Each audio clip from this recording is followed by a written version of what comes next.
What does the future hold? What will Wisconsin look like by the end of the century? I wanted to find out from one of the foremost experts in our state. John Young has been an atmospheric scientist and professor at UW-Madison since the 1960s. He's seen it all with climate upheaval. I asked Dr. Young, why is climate change important for all Wisconsinites? So I want to talk about a couple of different things. One is kind of the reality of where we are in our current state.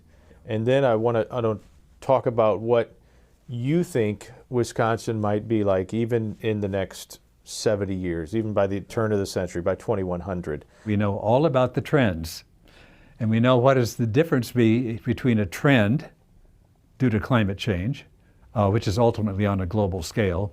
But what point I want to really make is climate change of Wisconsin is different than climate change of California or Florida or New York. 30 years from now, we might have warmed up another at least 3 or 4 degrees in Wisconsin.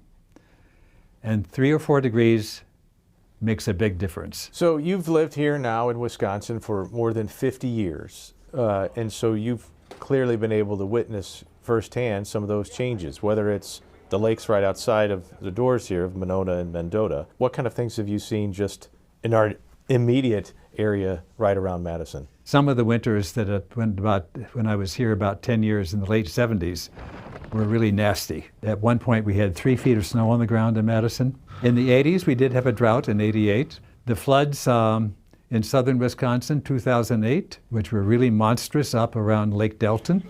There it goes! There it goes! Which emptied as we were watching it. What do you say to the person when they are just adamantly in disagreement that humans have any part of any type of climate change that's going on?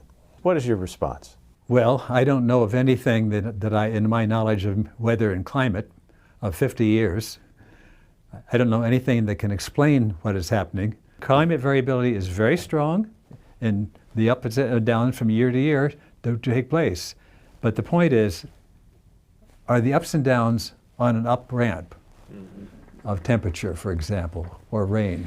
And the answer is yes. We're going to be breaking more records in the future for extreme rains. It's inevitable. Do you see any hope? Are you worried that there is very little hope, that people aren't taking this seriously enough? 15 years ago, lots of weather forecasters refused to talk about climate change on TV. Now they do. And we have some very good people who suddenly are able to talk intelligently about the changing climate. There is hope. Renewable energy is growing every day. We all need to do our part to help keep Wisconsin this beautiful for years to come.